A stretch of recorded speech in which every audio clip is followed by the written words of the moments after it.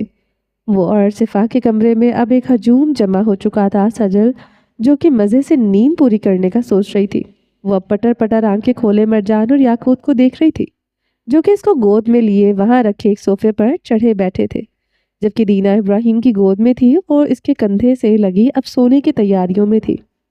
اس کی نیند کا شیڈیول ابھی تک تبدیل نہیں ہوا تھا۔ ابراہیم کچھ دیر دینا کو کندھے پر ڈالے وہاں کھڑا رہا، وہ پھر اس کو لیے باہر نکل آیا۔ منال اور ختیجہ تھی صفا کے پاس، جبکہ پلوشہ، سعدیہ اور زلیخا واپس جا چکی تھی۔ وہ کوریڈور میں آیا تو حسن اس کی جانب دیکھ رہا تھا۔ ابراہیم اس کو دیکھ کر مہم سا مسکرا دیا۔ حسن نے اس کے ساتھ ہی باہر لان میں نکل آیا۔ وہ لوگ چلتے ہوئے لان میں رکھی ایک بینچ پر بیٹھ گئے۔ دینا ہنوز اس کے کندھے پر سوار رہی۔ ابراہیم نے دینا کو سیدھا کر کے اپنی گود میں لٹا لیا۔ یہ کون سا سونے کا ٹائم ہے اس کا؟ حسن نے پاس بیٹھے ہوئے دینا کا گال کھینچا۔ وہ کسمساتی ہوئے ابراہیم کے آغوش میں ہی سمٹ گئی۔ ایک طویل عرصے کے بعد اس کو اپنے باپ کا لمس نصیب ہوا تھا۔ میری بیٹی اپنی مرضی کی مالک ہے بھائی۔ ابراہیم نے جھک کر دینا کا گال چوما۔ اب تو تمہاری پاس ایک اور بیٹی آ گئی ہے، اب دینا وہ تم مجھے دے دو، حسن نے ہنستے ہوئے شرارت سے کہا۔ کیوں بھائی، میں اپنی بیٹی کیوں دوں؟ دو کیا میرے پاس بھلے درجنوں بیٹیاں آ جائے، میرا دل نہیں بھرنے والا ان پریوں سے۔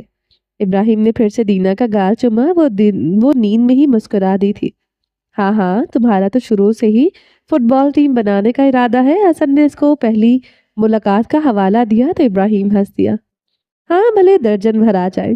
وہ مدھم سا مسکرایا، ایک سایہ سا آ کر گزرا۔ وہ کچھ ثانیہ یوں ہی دینا کے چہرے کو دیکھے گیا۔ اگر وہ واپس نہ آ پاتا تو کیا وہ کبھی اپنی بیٹی کا چہرہ دیکھ پاتا؟ ابراہیم کا دل مٹھی میں آیا۔ شکریہ، وہ مدھم سے لہجے میں بولا تو حسن جو کہ دور کسی بچے کو کھیلتے ہوئے دیکھ کر چونک رہا۔ اگر تم نہ ہوتے تو شاید میں اپنے بچوں کو کبھی نہ دیکھ پاتا۔ ابراہیم کا لہجہ خالی سا تھا۔ مگر مجھے لگتا ہے کہ میں نے کچھ نہیں کیا۔ سارا گولبرگ کو تم نے اور تمہارے ایمان نے شکست دی ہے، ورنہ ایسے الزام اور ایسے سکینڈلز تو وہ ناشتے میں کھا جائے۔ حسن نے سر جھٹکا۔ ابراہیم نے آئیبرو سکیڑ کر اس کی جانب دیکھا۔ اس کو کوئی فرق نہ پڑتا کہ دنیا اس کے بارے میں کیا سوچتی ہے، اس کو صرف خود سے فرق پڑتا ہے۔ وہ اپنی پجارن خود ہے۔ تم نے اس کا تکبر توڑ دیا اور اس نے تمہیں آزاد کر دیا۔ حسن نے کندھے اچکا دیے۔ تم یہ سب کیسے؟ ابراہیم حیران تھا کہ وہ کیسے یہ سب جانتا ہے۔ کچھ جنگیں خاموشی سے لڑی جاتی ہیں، کچھ حملے اندر جا کر کیے جاتے ہیں۔ باہر سے دفاع ہر کوئی کرتا ہے، مگر اندر گھس کر ان دلوں کے بھید جان کر ان پر حملہ کرواتا کرو تاکہ سنبھل بھی نہ پائیں۔ حسن ترچھا سا مسکرایا۔ اگلا الیکشن تم ہی کیوں نہیں لڑ لیتے؟ ابراہیم آج حسن سے متاثر دکھائی دیتا تھا۔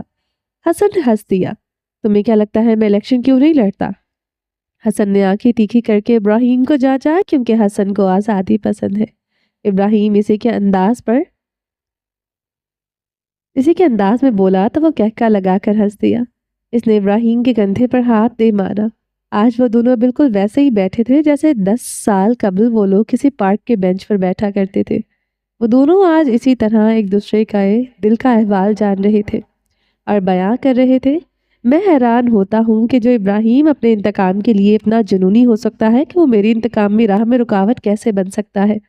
کچھ دیر بعد حسن نے مدھم آواز میں اپنے پیروں کو گھورتے ہوئے کہا تو ابراہیم نے چونک کر دیکھا۔ شاید کچھ کانٹے دلوں سے کبھی نہیں نکالے جا سکتے۔ ابراہیم اس کا نیم رخ دیکھے گیا۔ اس کا دل کیا تھا کہ وہ اپنی صفائی دے دے اور بتا دے کہ وہ اس کے انتقام کی راہ میں رکاوٹ نہیں بنا تھا۔ اس نے پولیس کو وہاں نہیں بھیجا تھا، وہ تو خود اس کی مدد کے لیے پہنچا تھا وہاں، مگر ابراہیم بس ایک ٹھنڈی سانس خارج کر کے رخ پھیر گیا۔ کچھ لمحے خاموشی کی نظر ہو گئے، مگر اب اندازہ ہوتا ہے کہ ابراہیم نے فون کال نہیں کی تھی۔ حسن دوبارہ بولا تو ابراہیم نے حلق ترک کیا۔ اس کی جانب دیکھا، حسن نے مسکرا کر اس کی جانب دیکھا۔ رحمان کرداوی اتنا بڑا گیم کھیل سکتا ہے تو پھر وہ کچھ بھی کر سکتا ہے۔ بس اتنا مان چکا ہوں کہ ابراہیم پوری دنیا میں دھوکہ دے سکتا ہے مگر حسن کو نہیں۔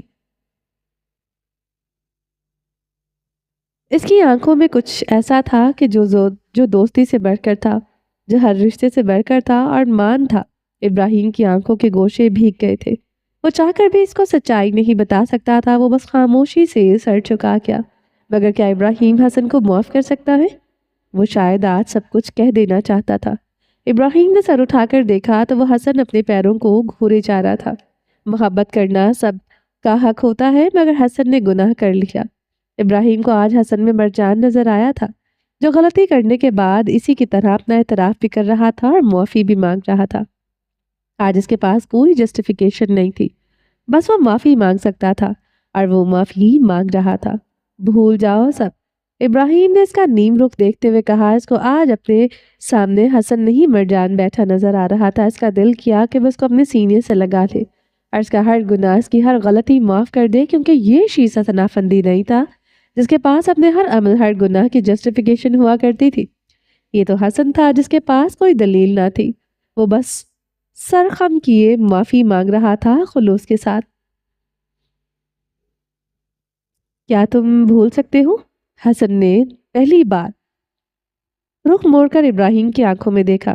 میری بیوی کا کردار پاک ہے، وہ مجھ سے عشق کرتی ہے اور وہ اسی قابل ہے کہ اسے عشق کیا جائے، مگر وہ میرے مقدر میں تھی، وہ میری تھی، اور میں اس پر کسی کی نگاہ برداشت نہیں کر سکتا، نہ پہلے نہ کبھی کر سکتا تھا، نہ اب کر سکتا ہوں۔ جو تم نے کیا وہ قابل معافی نہ تھا، مگر وہ بھلایا جا سکتا ہے۔ حسن بنا پلکے جھپکے اس کو دیکھے گیا۔ آگے بڑھنے کے لیے دو چیزوں کی ضرورت ہوتی ہے، معاف کرنا اور بھول جانا۔ لوگ معاف کر دیتے ہیں مگر بھولتے نہیں ہیں۔ میں بھول جاؤں گا، معاف نہیں کروں گا، کیونکہ یہ میری غیرت کے خلاف ہے۔ ابراہیم کا لہجہ دو ٹوک تھا۔ حسن کی آنکھوں میں جلتے بجھتے امیدوں کے دیے کی لو کم ہونے لگی۔ مگر میں تم سے محبت کرنا نہیں چھوڑ سکتا۔ تم مجھے عزیز ہو جیسے ایک بھائی ہوتا ہے۔ میں بھائی ہونے کے ناطے تمہاری خطاؤں کو بھلا سکتا ہوں، وہ بھی صرف اس لیے کہ تم اپنی زندگی میں آگے بڑھ چکے ہو۔ تم نے اپنی بیوی کو وہ مقام دیا ہے جس کی وہ حقدار تھی، اس لیے مجھے اب تم سے کوئی شکوہ نہیں ہے۔ ابراہیم کہتا ہوا مہم سا مسکرا دیا تو حسن کی آنکھوں میں جلتے امید کے دیے کی لو اچانک بڑھ گئی۔ اس کی سیاہ آنکھوں میں چمک اتری تھی جیسے تاریک آسمان پر چمکتی کوئی کہکشاں۔ چلیے باقی کا نیکسٹ ایپیسوڈ میں کنٹینیو کریں گے۔ امید ہے آپ کو یہ سیکنڈ لاسٹ ایپیسوڈ بہت پسند آئی ہوگی۔ اگر آپ نے ابھی تک میرے چینل کو سبسکرائب نہیں کیا تو جلدی سے ابھی سبسکرائب کر دیں، لائک اینڈ شیئر کریں اور اپنی رائے کامنٹ باکس میں لازمی دیں۔ اپنا ڈھیر سارا خیال رکھیے گا، دعاؤں میں یاد رکھیے گا۔ ملتے ہیں نیکسٹ ایپیسوڈ کے ساتھ، تب تک کے لیے اللہ حافظ۔